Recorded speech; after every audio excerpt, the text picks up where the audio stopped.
안녕하세요. 많은 사람들에게 소소한 행복을 안겨주며 살아가고 있는 여자입니다. 제게는 나이를 50, 60, 70, 그리고 세상을 떠나게 되는 그날까지 절대로 잊을 수 없는 분이 계십니다.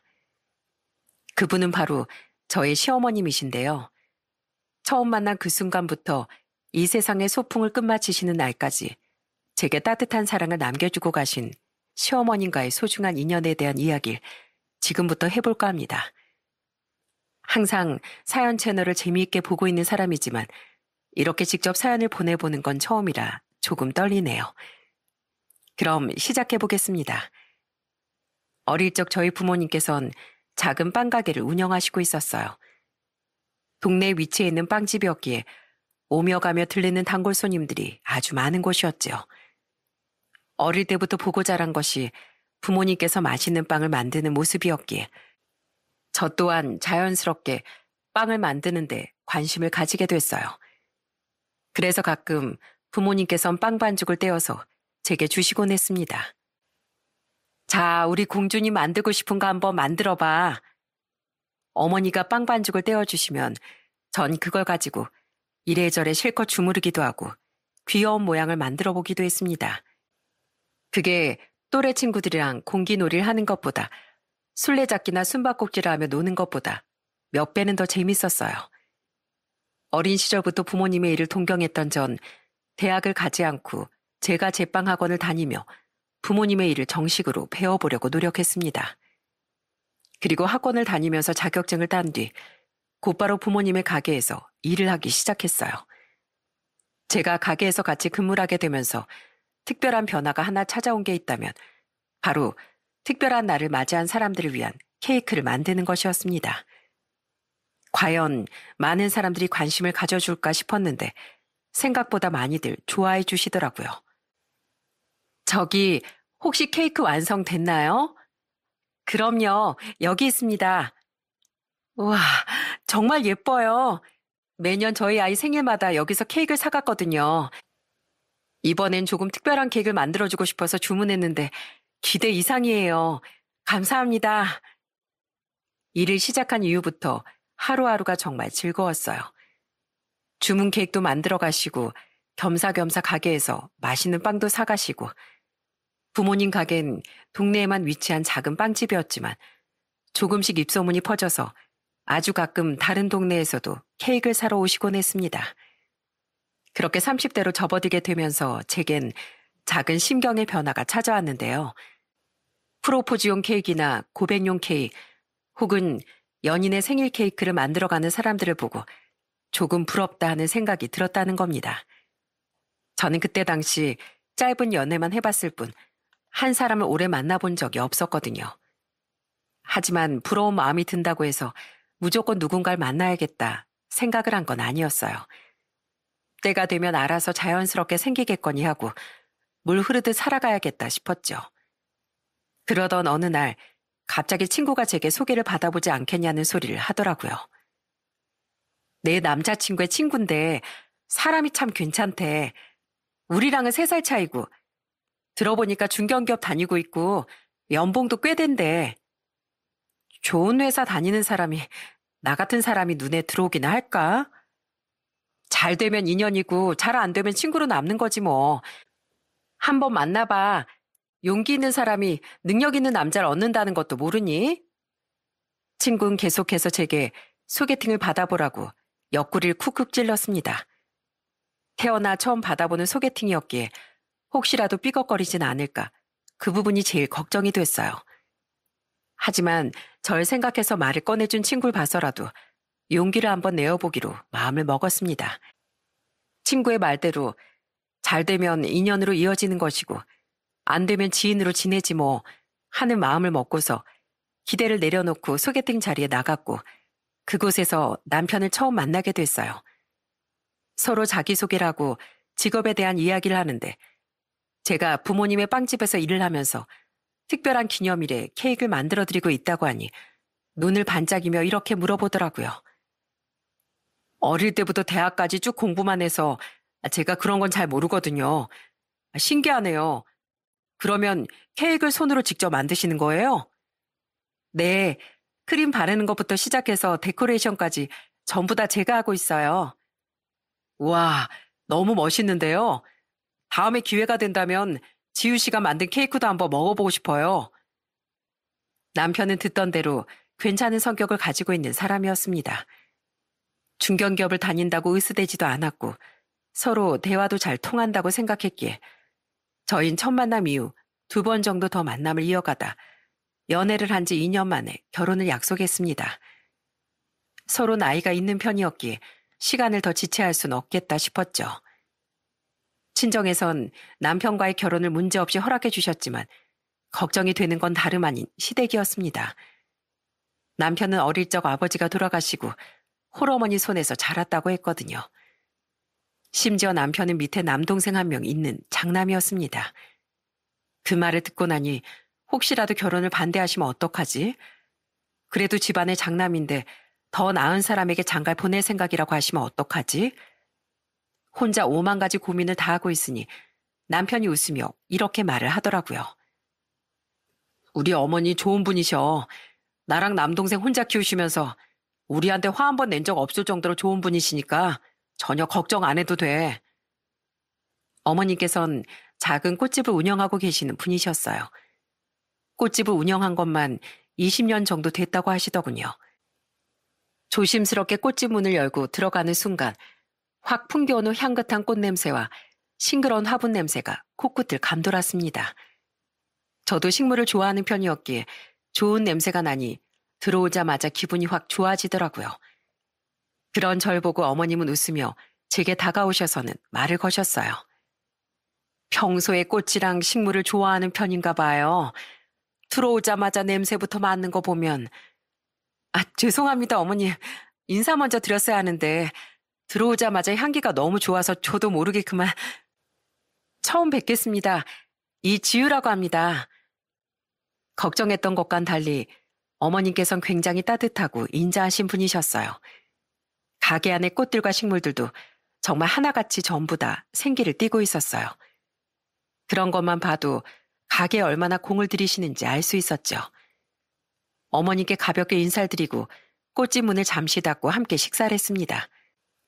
그런데 어머님께선 식사를 기다리는 내내 제 손을 잡고 제 얼굴을 빤히 쳐다보면서 손을 살살 쓰다듬어 주셨어요. 예쁘다, 예뻐. 누구 집 딸인지 참 예쁘다. 태어나서 예쁘다는 소리 태준 씨랑 부모님 말곤 처음 들어봐요. 예쁘다고 해주셔서 감사합니다, 어머님. 어머님이 예쁘다는 말에 저는 그저 기분이 좋기만 했습니다. 그리고 집으로 돌아가기 전 어머님께선 제게 작은 꽃이 피어있는 화분 하나를 건네주셨어요. 플루메리아라는 꽃인데 환영이라는 꽃말을 가지고 있어요. 우리 가족이 된 걸 환영한다는 의미로 주는 거예요. 물은 자주 줄 필요 없고 흙이 좀 말랐다 싶을 때 조금씩 주면 돼요. 우리 집 맏며느리가 되어줘서 정말 고마워요. 아이고 참, 우리 아들이 벌써 결혼할 나이가 됐다고 생각하니 나도 모르게 눈물이 나네. 미안해요. 나이 들어서 주책이야 정말. 아니에요 어머님. 저라도 아들이 장가 간다고 며느리 될 사람 데리고 오면 눈물 날 것 같은걸요? 이렇게 예쁜 화분 선물해 주셔서 감사해요. 애지중지 잘 키울게요. 어머님께선 제게 선물을 주시며 눈물도 흘리셨습니다. 처음 인사로 오기 전 겁을 먹었던 것이 무색할 정도로 어머님은 첫 만남부터 제게 다정하게 대해주셨어요. 그렇게 저희는 양가 식구들의 허락도 받고 일사천리로 상견례도 진행했습니다. 그리고 상견례에서 시동생과 처음 마주할 수 있었어요. 안녕하세요, 형수님. 처음 뵙겠습니다. 저는 강태훈이라고 합니다. 시동생은 20대 후반부터 미국에서 일을 하게 되어 미국에 살면서 가끔 집안에 중요한 일이 있거나 한국에 볼 일이 있을 때만 잠깐 온다고 하더라고요. 그렇게 양가 식구들끼리의 상견례도 무사히 마무리됐고 저희는 무사히 결혼식을 올릴 수 있었습니다. 신혼생활은 그저 행복하기만 했어요. 저희 집엔 아들 없이 딸 하나였기에 남편이 아들 역할을 톡톡히 해냈습니다. 가끔은 아무 날이 아니었는데도 친정에 가자고 하면서 꼭 가기 전에 맛있는 음식과 막걸리며 맥주며 술을 사들고 찾아가 아버지와 어머니께 애교를 피우곤 했어요. 장인어른, 장모님, 밖에 비도 내리는데 파전에 막걸리 한 잔 마시면 딱 좋겠다 싶어서 이렇게 사왔습니다. 모름지기 맛있는 건 같이 먹어야죠. 통했네, 통했어. 우리도 마침 그 얘기하고 있었는데. 자자, 어서 앉게. 아버지는 아들 같은 사이가 생겼다며 무척이나 즐거워하셨어요. 저는 그런 남편이 그저 고맙기만 했습니다. 저 또한 남편이 저희 집에 잘하는 것처럼 어머님께 잘해드렸어요. 간혹 날이 무척 좋거나 일을 쉬는 날엔 어머님께 전화를 걸어 데이트 신청을 하기도 했어요. 어머님, 오늘 날씨가 너무 좋죠? 덥지도 않고. 그래서 어머님이랑 데이트나 할까 싶어서 전화드렸는데 오늘 며느리랑 데이트 어떠세요? 데이트? 아유, 너무 좋지. 안 그래도 내 친구들이 항상 딸이며 며느리며 같이 어디 놀러 갔다 왔다고 말할 때마다 부러웠었는데 이제 나도 자랑 좀 하고 다녀야겠다. 친구 같은 며느리, 딸 같은 며느리는 없다고들 하지만 저는 그런 며느리가 되어드리고 싶었습니다. 어머니께서도 딸 없이 아들만 둘이기도 하셨고 또 결혼 후부터 저를 엄청 예뻐하셨거든요. 원래 장남이 결혼을 하면 안 지내던 제사도 지낸다고 하잖아요. 그래서 혹시라도 돌아가신 아버님의 제사를 지내지 않을까 싶었었는데 제가 넌지시 그 부분에 대해 여쭤보자 어머니께선 깜짝 놀라시며 이렇게 말씀하셨어요. 무슨 소리? 너희 시아버진 벌써 절에다가 모셨어. 그래서 매년 기일이 되면 절에 찾아가 인사드리는 게 전부야. 그러니까 넌 그런 걱정은 하지도 말어. 난 너 힘든 일은 절대로 안 시킬 거야. 이렇게 절 위해 주시는 어머님과 가끔씩 손을 꼭 잡고 맛있다고 소문이 난 카페에 가보기도 하고 맛집을 가기도 하면서 행복한 시간을 보내곤 했습니다. 어느 날은 어머님께서 손을 꼭 잡아주시며 제게 이렇게 말씀해 주시더군요. 네 덕분에 내가 처음으로 인생의 여유라는 걸 느껴본다. 네 시아버지 세상 떠나고 나서 나 혼자 어린애들 키운다고 얼마나 힘들게 살았는지 몰라. 아들들은 이제 나만 바라보고 살아야 하니까 정신을 번쩍 차리고서 온갖 일하며 살았지. 애들 얻고서 설거지도 하고 국밥을 나르다 넘어져서 뚝배기 그릇을 깨보기도 하고 말이야. 아휴, 많이 힘드셨을 것 같아요. 그렇게 피땀 흘려 키웠기 때문에 지금 두 녀석 다 반듯하게 잘 자랄 수 있었던 거지.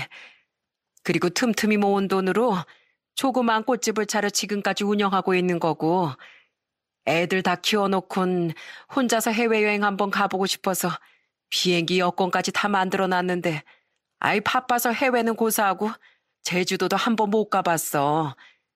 그래서 이런 여윤 세상 뜨고서야 느껴볼 줄 알았는데 네 덕분에 이렇게 만난 것도 먹어보고 참 좋다, 좋아.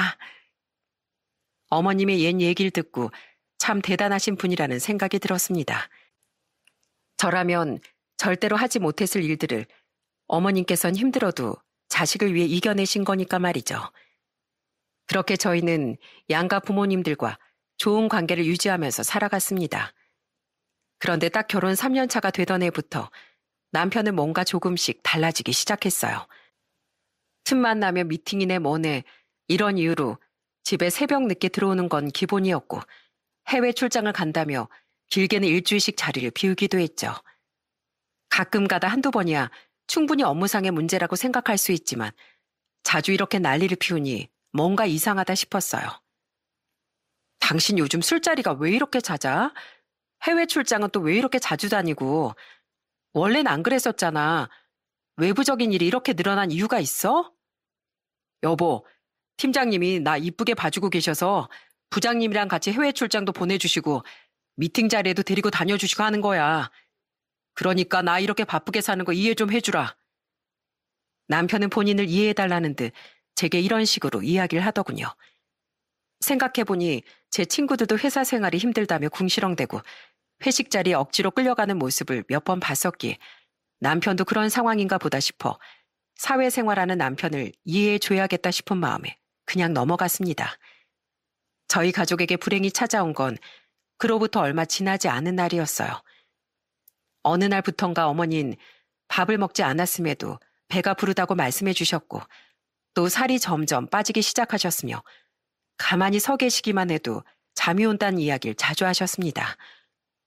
이런 증상이 장기적으로 이어지니 평범한 것이 아니구나 하고 판단하신 아버지께선 어머니를 큰 병원으로 모시고 가셨어요. 그리고 저희 어머니에게 내려진 진단은 간세포 암종이라는 낯선 병이었어요. 간세포 암종이 쉽게 말하면 원발성 간암이라는 겁니다. 환자분의 경우엔 현재 말기인 상태예요. 현재 상황이라면 수술은 불가능하고 유일한 방법은 이식 하나뿐인데 가족분들이 우선 이식이 가능한 상태인지 확인을 해보는 게 좋겠습니다. 갑작스런 어머니의 말기암 판정에 저희 가족은 순식간에 날벼락을 맞은 것 같았습니다. 그래도 유일한 희망이 하나 있다면 그건 바로 이식이었어요. 딱 그거 하나에 기대를 걸고 아버지와 저 둘 다 검사를 해보았지만 어머니께 간을 이식하기엔 적합하지 않다는 판정을 받았어요. 그래서 전 남편에게도 이 사실을 알리며 이식 검사에 대한 이야기를 꺼냈습니다. 여보, 미안한데 당신도 검사 한번 받아볼 수 있을까? 엄마한테 쓸 수 있는 유일한 치료 방법이 간 이식이라는데 나랑 아버진 부적합하다는 판정을 받았거든. 그래서 가족들에겐 모두 부탁을 해보라고 하셔서 당신이랑 장인어른도 부적합하다고 판정을 받았는데 과연 나라고 적합하다는 판정이 뜰까? 일단 나도 가능한지 검사를 한번 받아볼게. 그래도 되면 좋은 거니까. 그 후 남편까지도 간이식 대상자에 적합한지 검사를 받아보았지만 결과적으로 적합하지 않다는 판정이 났습니다. 결국 간이식을 받기 위해 대기자 명단에 이름을 올려야만 했어요. 이후 남편은 회사 일이 더 바빠졌다며 거의 매일같이 새벽에 들어오곤 했습니다. 일이 바쁜 남편 대신 빈자리를 채워주신 건 다름 아닌 어머님이셨어요. 어머님께도 저희 친정어머니의 투병 사실을 조심스럽게 알려드렸는데 일주일에 5번 정도 찾아오셔선 어머니의 손을 꼭 잡아주시며 이렇게 말씀해 주셨어요. 사부인, 괜찮으세요? 요즘 의학기술이 좋아져서 말기암 환자들에게도 종종 좋은 일이 생긴다고들 하더라고요. 사부인에겐 꼭 기적이 찾아올 거예요. 좋은 모습으로 인사드려야 하는데 제가 이 모양 이 꼴이라 죄송하네요. 아휴, 무슨 그런 말씀을 하세요. 그런 거 신경 쓰지 마시고 지금은 병상에서 일어나는 거나 신경 쓰세요. 어머님의 말씀대로 의학의 힘을 통해 어머니에게도 기적이 찾아오길 빌었습니다. 하지만 어머니께선 간이식 대기자 명단에 이름을 올려놓은 지 3주도 지나지 않아 작별 인사도 제대로 할 틈 없이 건강이 악화되어 하늘의 별이 되시고 말았어요. 저와 아버진 어머니의 영정사진 앞에서 정말 한참 동안 펑펑 눈물을 쏟아냈고 남편도 상주 안장을 차고서 찾아오는 조문객들을 맞이했습니다. 저와는 크게 대화를 나누지 않았고 조문객들이 조금 뜸해지는 시간엔 말없이 방에 들어가 몸을 웅크리고 잠을 청하곤 했어요. 이렇게 제가 헤어나올 수 없는 슬픔에 빠져있는 사이 어머님께선 제게 조심스럽게 다가와 손을 꼭 잡고 눈물을 글썽이며 이렇게 말씀해 주셨습니다. 지우야, 많이 힘들지? 슬픈 건 참지 않아도 돼. 작별로 인한 슬픔에서 벗어날 수 있는 유일한 방법은 우는 것뿐이야. 내가 네 슬픔이 달래질 때까지 꼭 안아줄 테니까 마음 풀릴 때까지 펑펑 울어. 어머님의 다정한 목소리와 다독이는 손길이 어찌나 그렇게 마음에 확 와닿던지 저는 그 말을 듣자마자 이성을 잃어버린 사람처럼 어머님의 품에서 소리내어 엉엉 울음을 터뜨렸습니다. 그날 전 그 따뜻한 품에서 울다가 지쳐 잠에 들었고 어머님은 제가 편히 잘 수 있도록 무릎을 내어주셨어요. 그리고 장례식이 마무리된 후 저와 아버진 다시 평범한 일상으로 돌아왔습니다. 빵집도 손님들도 모두 그대로였지만 어머니가 계시지 않는다는 게 확 느껴져 출근하자마자 아버지랑 눈물을 쏟아내고 말았어요. 하지만 저희는 정신을 똑바로 차렸습니다. 이렇게 슬퍼하기만 한다면 하늘에 계신 어머니께서도 좋아하지 않을 것만 같았거든요. 그렇게 일상에 적응을 해나가던 어느 날 저는 무심코 달력을 보다 깜짝 놀라고 말았습니다. 왜 그렇게 놀라? 무슨 일이 있어? 벌써 어머님 생신이 한 달 앞으로 다가왔네. 시간 진짜 빠르다 싶어서. 아, 시간이 그렇게 됐구나. 그래, 이번에 뭘 해드리려고? 이번엔 뭔가 좀 특별한 걸 해드리고 싶단 말이지. 엄마 장례 치르는 내내 내 옆에 있어주시고 손도 잡아주시고. 솔직히 강서방보다 어머님이 훨씬 더 의지가 많이 됐거든. 뭘 해드리는 게 좋을까, 아빠? 그러면 해외여행을 보내드리는 건 어때? 아빠가 몇 년 전에 네 엄마랑 같이 베트남을 한번 다녀온 적이 있었거든. 풍경도 좋고 음식도 맛있고 즐길 것도 있고 관광지도 많고 무엇보다 부모님들끼리 여행 보내드리기 딱 좋은 곳인 것 같더라고. 그래서 사부인 보내드리면 좋아하실 것 같은데. 문득 저희 친정아버지의 말에 어머님께서 남편과 시동생을 키워두고 여행을 꿈꾸면서 여권까지 다 만들어 놓으셨지만 일이 바빠서 해외는 물론 제주도도 한번 가본 적이 없다고 말씀하셨던 게 제 머릿속에 떠올랐습니다. 어머님께서 워낙에 수수하셔서 향수나 화장품 같은 것도 잘 쓰시지 않았기에 이번엔 해외여행이라는 특별한 선물을 해드리기로 마음을 먹었습니다. 저도 해외여행은 나가보지 않아 인터넷에 힘을 빌려 다양한 정보를 얻은 다음 아버지가 말씀하신 베트남 여행 패키지를 보내드리기로 마음을 먹었습니다. 그리고 곧바로 어머님께 전화를 걸었어요. 어머님, 혹시 지금 시간 괜찮으세요? 시간 괜찮다. 오늘 꽃집 쉬는 날이라 집에 있어. 근데 왜? 지금 제가 그럼 댁으로 찾아뵐게요. 어머니께 말씀드릴 게 하나 있어서요. 마침 어머님이 쉬시는 날이라 어머님 댁으로 바로 찾아갈 수 있었습니다. 그리고 어머님을 뵙자마자 해외여행에 대한 이야기를 꺼냈어요. 해외여행이라니? 아이, 갑자기 그게 무슨 소리야?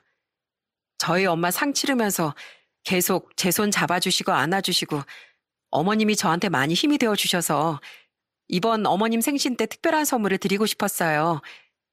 마음 같아선 저도 같이 가고 싶지만 제가 자리를 비울 수가 없어서 대신 맛있는 것도 실컷 드시고 편하게 관광하실 수 있게끔 제가 패키지 여행으로 보내드리려고 해요.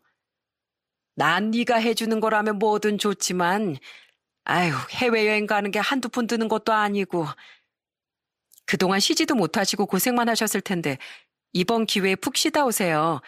만난 것도 좀 드시고 오시고요. 이렇게까지 신경 써줘서 고마워, 지우야. 그래도 우리 며느리가 해외 보내준다고 하니 기분 좋다. 이 나이 먹도록 여행 한번 못 가봤는데 우리 지우 덕분에 아주 호강하겠네. 어머님께선 정말 소녀처럼 좋아해 주셨어요. 이렇게 좋아하실 줄 알았다면 진작에 좀 보내드리고 싶은 생각이 들더라고요. 그렇게 어머님 댁에서 예매를 도와드리고 집에 가서도 남편에게 해외여행에 대한 이야기를 했습니다. 여보, 이번 어머님 생신 때 베트남 패키지 여행 보내드리려고. 뭐? 패키지 여행? 어머니 혼자? 가이드까지 다 있는 패키지 여행이야. 사람들도 많이 올 거고 코스도 다 정해져 있어서 안심하고 보내드릴 수 있어. 어머님도 좋아하셨고. 차라리 당신이 같이 가는 건 어때? 아무리 패키지 여행이라지만 내가 자리를 비워버리면 나 없는 동안 아버지 혼자서 가게 열고 닫고 빵 만들고 하셔야 해서 어려울 것 같아. 어머니께도 이 부분 말씀드렸고. 아휴, 그냥 넉넉하게 용돈이나 드리지 무슨 해외여행을 보내드리겠다고. 장례 치르는 내내 내 손 잡아주시고 내 옆에 있어주신 분이 바로 어머님이시잖아. 그게 너무 감사해서 이번엔 특별한 거 좀 해드리고 싶었어. 아유, 알겠어. 그래도 뭐 어머니가 좋아하셨다니까 더 이상 말 안 얹을게. 남편이 잘했다고 말을 해줄 줄 알았는데 되려 발끈하는 모습을 보며 이상하다고 생각했습니다. 물론 걱정되는 건 이해했지만 이렇게까지 화를 낼 일인가 싶었죠. 그리고 시간이 흘러 어머님의 생신이 다가왔습니다. 그날은 어머님이 출국을 하는 날이셨고 출근을 한 남편 대신 제가 공항까지 어머님을 모셔다 드렸습니다. 어머님, 5일 동안 편히 푹 쉬다가 오세요. 맛난 것도 많이 드시고 멋진 것도 많이 보시고요. 무엇보다도 가이드분 잘 따라다니셔야 돼요. 아시겠죠? 알았어. 내 도착해서 사진 찍어 보내마. 어머님은 무척이나 행복해 하셨어요. 그런 모습을 보니 정말 소녀 같기도 하고 즐거워하는 게 눈에 보여서 저까지 덩달아 즐거워지더군요. 그리고 어머님이 귀국하시는 날 남편은 해외 출장을 떠난다며 집을 나섰습니다. 나가는 김에 공항까지 데려다 주겠다는 것도 마다한 채 굉장히 급하게 나가길래 저는 비행기 시간이 얼마 남지 않아 저러나 싶었죠. 그렇게 집을 떠난 남편을 뒤로하고 저는 어머님을 모시러 차를 몰고 공항으로 향했습니다. 그리고 얼마 지나지 않아 여행 가방을 가지고 서 계시는 어머님을 발견할 수 있었어요. 그런데 어머님의 얼굴이 몹시도 어두워져 있더라고요. 그리고 절 보자마자 제게 이야기할 것이 있다며 제 손을 잡고 공항 안에 있는 커피숍으로 향하셨습니다. 그런데 자리에 앉은 후에도 한동안 고개를 숙이고 아무런 말씀을 하시질 않는 겁니다. 어머님, 왜 그렇게 표정이 안 좋으세요? 지우야, 너 우리 태준이랑 칼라서라. 지금 무슨 말씀을 하시는 거예요, 어머님? 어머니께서 말없이 제게 사진 하나를 보여주셨어요. 어머님이 보여주신 사진은 공항 내부 사진이었고 많은 사람들이 저마다 우글우글 이동을 하고 있는 모습이었어요. 그 수많은 사람들 사이 저는 본능적으로 제 눈이 쫓는 사람을 발견할 수 있었죠. 익숙한 헤어스타일과 익숙한 셔츠, 그 사람은 바로 제 남편이었습니다. 어머니께서 멍한 표정을 짓는 절 보고 제 손을 잡으며 이렇게 말씀하셨어요. 비행기에서 내려서 공항 안으로 들어오는데 근처에 선글라스를 끼고 있는 남자가 한 명 눈에 들어오더라고. 선글라스를 끼고 있어도 단박에 알아볼 수 있었어. 태준이라는 걸. 그리고 옆에는 어떤 낯선 여자가 선글라스를 끼고 태준이 팔짱을 자연스럽게 끼고 있더라고. 그걸 보고 정말 멍해져선 두 사람의 뒷모습만 쳐다보고 있었지.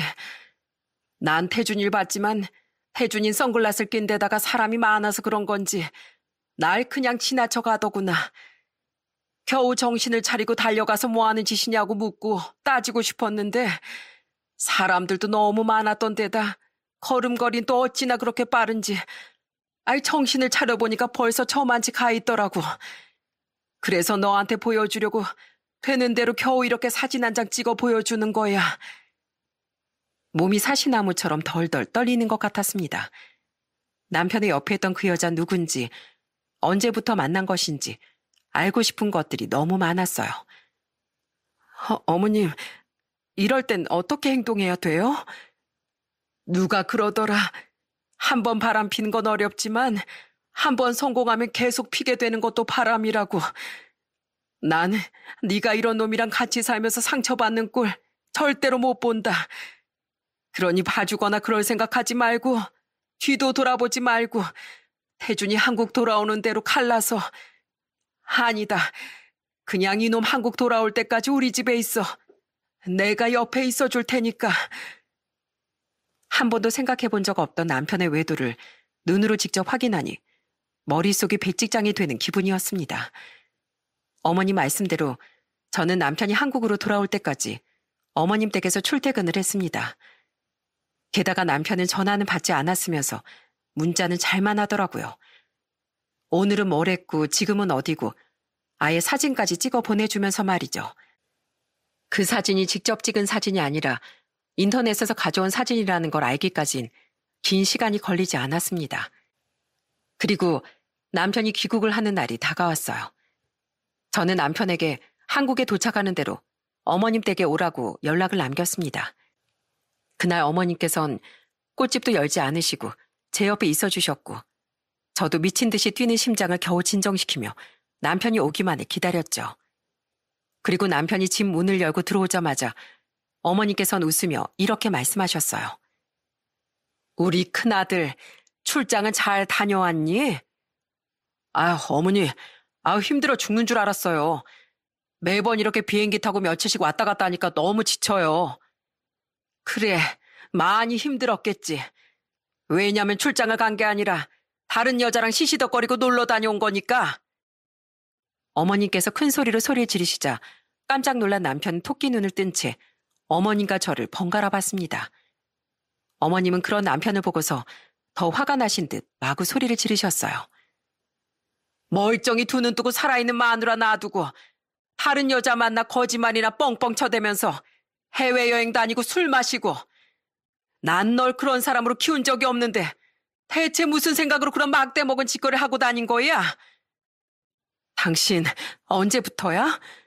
매번 해외 출장 다녀오겠다고 집을 비운 것도 일주일에 서너 번의 술자리 가진 것도 다 회사 일 때문이 아니라 당신이 지금 만나고 있는 그 여자 때문이었어? 입이 있으면 말을 해봐.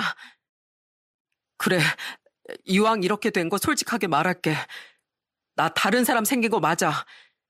친구랑 술자리를 가지다가 처음 만났는데 얼굴도 매력 있게 생기고 성격도 좋아서 나도 모르게 호감이 가더라. 그냥 알아보고 싶다는 마음으로 가볍게 만났는데 이젠 아니야. 내가 그 사람을 당신보다 더 사랑하게 됐거든. 집안에 돈도 많고 학벌도 좋은 사람이야. 어머니도 만나면 분명히 저 사람보다 훨씬 더 마음에 들어 하실 거예요. 아이고, 내가 사람이 아니라 머리 검은 짐승을 키웠구나. 어머니께선 남편의 적반하장 태도에 뒷목을 잡으시며 그 자리에서 주저앉으셨고 남편은 멍하니 서 있는 절 보며 물었습니다. 나랑 이혼해 줄 거지? 어차피 용서하고 같이 산다고 해도 껍데기랑 사는 거나 마찬가지일 텐데. 제발 당연한 소리 좀 하지 마. 고마워. 내가 재산 분할이고 뭐고 전부 다 해줄게. 우리 신혼집도 큰맘 먹고 당신한테 줄게. 그래, 다 주고 넌 몸만 나가. 너랑 같이 살 그 여자가 불쌍하다. 이렇게 여자 하나에 찌질해지는 놈이라는 거 네 옆에 수준 높은 그 여자는 알고 있다니? 아, 모르니까 만나겠지. 알고 나면 진지게 버림받았겠지. 수준 맞는 여자랑 평생 지지고 볶고 잘 살아봐. 저희는 그렇게 이혼 소송을 진행했어요. 아이가 없었기 때문에 양육비 문제로 언성을 높일 일은 없었고 상간녀 소송까지 함께 진행해 두 인간들에게서 위자료를 몽땅 받아낼 수 있었습니다. 저희 두 사람이 함께 살던 집도 남편이 제게 주겠다고 말한 덕에 가지고 올 수 있었죠. 남편과 정말로 남이 되던 날 어머님은 제게 만나자는 말씀을 하셨어요. 그리곤 퉁퉁 부은 눈으로 절 꼭 안아주시며 이렇게 말씀하셨어요. 내가 자식을 잘못 가르친 탓이야. 여자 혼자 키워서 교육을 제대로 못 시켜서 그렇다. 다 내 탓이다. 다 내 탓이야. 아니에요. 그렇지 않아요. 어머님, 저 어머님이랑은 멀어지고 싶지 않아요. 그러니까 저 종종 찾아와도 괜찮을까요? 지우야, 난 널 딸처럼 생각하며 살았어. 그렇지만 내 아들이 너한테 씻을 수 없는 상처를 줘버렸는데 어떻게 이전처럼 네 얼굴을 보고 아무렇지 않을 수가 있겠니? 난 너한테 평생 미안해하면서 살련다. 너도 내 얼굴 계속 보게 되면 어쩔 수 없이 태준이 그놈 얼굴 떠오를 테니 우린 떨어져 사는 게 맞는 것 같다. 그래도 절대로 기죽지 말고 밥도 잘 챙겨 먹고 건강하고 씩씩하게 살아야 해. 결국 저와 남편이 갈라서게 되면서 어머님과도 연락을 끊게 됐습니다. 머릿속으론 이게 맞는 거지라는 생각이 들다가도 제가 어머님을 너무 많이 의지했어서 그런 건지 너무 힘들더라고요. 그 후로 5년이라는 시간이 흘렀습니다. 저는 그 사이 휴대폰 번호도 바꿨고 이혼의 고통도 극복해 나가며 나름대로의 회복 기간을 거쳤어요. 처음엔 힘들었지만 확실히 시간이 약이라는 말이 틀린 게 아니더군요.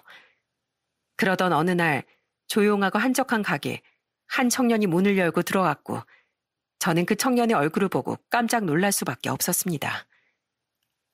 안녕하세요, 형수님. 오랜만에 뵙습니다.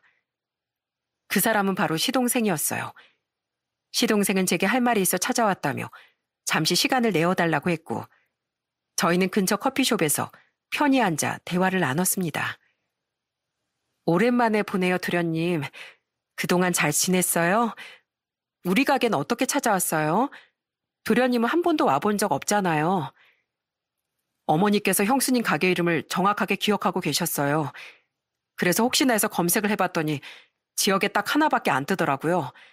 그래서 찾을 수 있었어요. 이후 시동생은 제게 천천히 말을 이어나갔습니다. 시동생은 얼마 전까지 공부를 하다가 한국으로 아예 들어오게 됐고 한국으로 돌아온 이유는 딱 하나, 어머님의 투병 때문이었다고 하더라고요. 어머니께서 편찮으세요? 어디 가요? 위암 말기시래요. 기대 수명은 한 달에서 3개월 정도시고요. 제가 오늘 형수님을 찾아온 건 어머니가 세상을 떠나시기 전에 형수님 얼굴을 딱 한 번이라도 뵙고 싶다고 말씀을 주셨어요. 어머니 형수님을 굉장히 각별하게 생각하셨거든요. 꼭 세상을 떠난 막내가 생각이 난다고 하시면서요. 도련님한테 동생이 있었어요? 좋은 이야기는 아니니까 어머니도 그렇고 형님도 그렇고 저도 그렇고 형수님께 따로 말씀은 드리지 않았었는데 저희 형제에겐 여동생 한 명이 있었어요. 무척 애교도 많고 사랑스러운 아이였죠. 그런데 막내 여동생이 4살이 됐을 무렵 가족끼리 차를 타고 나들이를 가고 있는데 중앙선을 넘어온 차가 저희 차를 들이받게 되면서 사고가 났어요. 그 사고로 아버지랑 막내 여동생은 세상을 떠났고 저와 형 그리고 어머니는 부상만 입은 채로 구조될 수 있었죠. 그렇게 허무하게 여동생과 아버지를 떠나보내고 어머니는 저희 형제를 먹여 살리기 위해 정말 열심히 사셨어요. 세상에 그런 사연이 있었다니. 형수님이 저희 가족이 됐을 때 이렇게 말씀하시더라고요. 우리 태희도 살아있었다면 저렇게 예쁘게 자랐을까 하시면서요. 형수님이 어머니께 너무 싹싹하게 잘 대해주셔서 그래서 어머니가 형수님을 더 예뻐하셨던 것 같아요. 형이랑 이혼했을 때도 저한테 전화로 계속 그러시더라고요. 그때 나랑은 연락하고 지내자고 할 걸. 그 어린 게 얼마나 상처를 많이 받았을까 하시면서 많이 우셨어요. 정말 많이 그리워하고 보고 싶어 하셨어요. 미안해요. 제가 그 시간 동안 번호를 바꿔버리는 바람에. 그런데 그 인간은 뭐하고 살아요? 재혼은 했어요? 형은 바람난 그 여자랑 살림을 합치자마자 1년도 안 돼서 버림받았어요. 아주 그 여자의 꼭두각시로 산 것 같더라고요. 이거 해라고 하면 군말 없이 하고 저거 하라고 하면 또 아무 말 안 하고 돈 달라고 하면 돈 주고 그러다가 그 여자가 형한테 회사를 그만두고 퇴직금을 자기한테 맡기면 그 돈을 불려서 몇 억대 자산가로 만들어주겠다고 했나 보더라고요. 형은 정말 그 말에 깜빡 속아 넘어가서 나중엔 완전히 알거지가 되고 그 여자는 형의 돈을 들고 도망을 가버렸어요. 그래서 경찰에 신고도 했다고 하는데 알고 보니까 완전히 상습범 중에 상습범이라고 하더라고요. 형은 모든 걸 다 잃어버리고서 조용히 집을 떠나버렸어요. 어머니 말론 저기 멀리 인적이 드문 곳으로 간다고 그동안 정말 죄송했다고 불효자를 찾지 말아달라고 했다더라고요. 아휴, 그렇게 돼버렸네요, 결국엔. 형수님, 딱 한 번만 어머니를 만나주실 수 있을까요? 어머니께서 정말 형수님을 많이 보고 싶어 하세요. 저는 시동생의 간곡한 부탁에 어머님을 만나 뵙기로 결정했습니다. 그리고 그날 시동생을 따라 찾아간 호스피스 병원에서 5년 만에 어머님을 마주할 수 있었어요. 어머님은 온몸의 뼈와 가죽밖에 남지 않은 것처럼 완전히 말라 있었습니다. 5년 전의 모습은 찾아보기 힘들 정도로 말이죠. 인기척이 들리니 눈도 겨우 뜨실 정도였는데 어머님께선 그 와중에도 제 얼굴을 알아보시고 힘겹게 목소리를 내셨어요. 아이고, 이게 누구야? 지유 맞지? 어머님, 맞아요.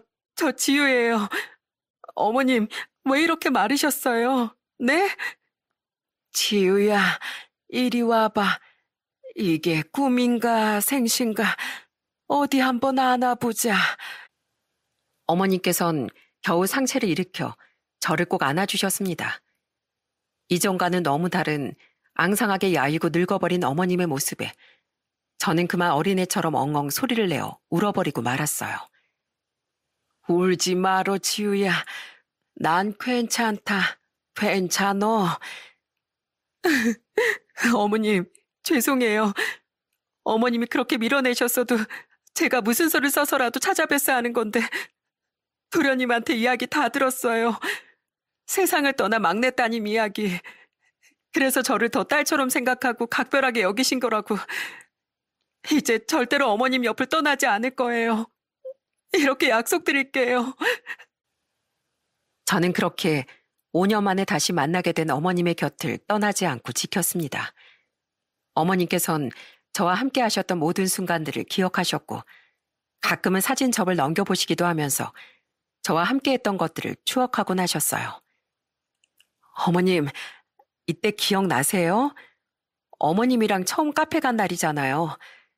그때 어머님이 이런 음식은 처음 먹어본다고 말씀하셨었는데. 그렇지. 이날 처음으로 친구들한테 자랑을 했어. 며느리랑 이런 것도 먹으면서 다닌다고 말이야. 다음에 너랑 또 갈 수 있는 날이 올까 싶다. 당연하죠, 어머님. 나중에 치료 다 끝나시면 저랑 같이 카페도 가고 맛있는 것도 같이 먹으러 가요. 그땐 이것보다 훨씬 더 맛있는 거 사드릴게요. 어머님께선 저와 새끼손가락까지 꼭꼭 걸어 약속을 하셨습니다. 하지만 그 약속은 끝내 지킬 수 없었어요. 어머님은 정확히 제가 온 지 한 달 정도가 지난 후 저와 시동생이 지켜보는 가운데 이 세상의 긴 소풍을 끝내고 하늘의 별이 되셨습니다. 어머님이 세상을 떠나셨지만 큰아들인 전 남편과는 끝까지 연락이 닿지 않아 결국 상주는 시동생 혼자 맡게 됐고 저는 장례를 치르는 내내 시동생 옆에서 잡다한 일을 도왔습니다. 그리고 장례가 끝난 후 시동생은 제게 다가와 편지 한 통을 건네줬습니다. 어머니께서 당신이 눈을 감고 나면 꼭 형수님께 따로 전달해달라고 말씀하셨어요. 형수님, 3일 동안 정말 고생하셨고 옆에 있어주셔서 감사했습니다. 그렇게 어머님의 장례를 잘 마무리 짓고 집으로 돌아온 전 어머님께서 남기셨다는 편지를 천천히 읽어내려가기 시작했습니다. 지우야, 못난 시엠이다. 너한테 이렇게 편지를 남기는 건 처음이구나. 지우 너랑 떨어져 있는 동안 난 네 생각을 정말 많이 했단다. 하루에도 몇 번씩 연락을 해보고 싶다는 생각이 정말 많이 들었지만 차마 연락을 하지 못했어. 그런데 사람이라는 게 참 간사하지. 세상 떠날 날을 받아놓으니 나도 모르게 이기적인 사람이 되어버리더구나. 내게 얼마만큼의 시간이 주어졌는지도 모르는 상황에서 가장 먼저 떠오른 건 다름 아닌 지우 너였어. 편지를 천천히 읽어내려가던 전 순간 목이 막혀오는 걸 느꼈습니다. 문장 하나하나에 저에 대한 그리움이 가득 묻어 있었거든요.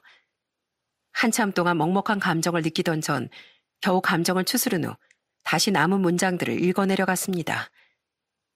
지우야, 널 만난 건 기적이었다. 며느리와 시어머니 사이로 만났지만 넌 내 딸 같은 아이였어. 세상에 어쩜 이런 애가 다 있을까 싶을 정도로 사랑스럽고 정도 많고 여리고 아마 너 같은 사람은 다시 태어나도 만날 수 없을 거야. 네 덕에 젊은 친구들이 가는 카페에 가서 맛있는 디저트도 먹어보고 네 덕에 처음으로 해외 땅도 밟아보고 네 덕분에 정말 여러 가지 것들을 해볼 수 있어 정말 행복했다. 어머님은 저와 함께했던 모든 순간들을 하나도 빠짐없이 기억하고 있었어요. 여기까지만 해도 울음을 겨우 참을 수 있었지만 저는 마지막 문장을 보고 결국 오열하고 말았어요. 지우야, 다음 생이라는 게 허락된다면 그땐 고부간의 관계가 아니라 우리 모녀간의 관계로 만나자꾸나. 내가 네 엄마가 된다면 그때는 정말 분에 넘칠 정도로 너에게 사랑만 안겨줄게. 내가 없어도 너무 슬퍼하지 말고 지금처럼 최선을 다해 너답게 밝게 웃으며 살아가거라. 하늘에서도 너를 꼭 지켜주마. 어머님. 짧은 편지 안에 가득 담겨있는 저에 대한 미안한 감정과 사랑이 고스란히 느껴졌습니다. 저는 그 편지를 읽고서 한참을 펑펑 눈물을 흘렸고 이내 속으로 다짐했습니다. 어머님이 바라시는 대로 너무 슬퍼하지 않고 밝은 모습으로 최선을 다해 앞으로의 삶을 힘차게 살아가기로 말이죠. 그날 이후 전 언제나 그랬듯 아버지와 함께 빵을 만들고 또 특별히 만든 케이크를 통해 손님들이 미소를 짓는 모습을 보면서 행복해하고 평범하지만 남들에게 소소한 웃음을 안겨주는 따뜻한 삶을 살아가고 있어요. 전 남편은 여전히 어디서 뭐라고 사는지 연락이 없습니다. 아마 본인의 잘못된 행동으로 인한 충격과 여파가 생각했던 것보다 더 센 것 같았어요. 그리고 저는 어머님의 길마다 시동생을 만나서 어머님이 좋아하시는 꽃다발을 들고 산소를 찾아가고 있답니다.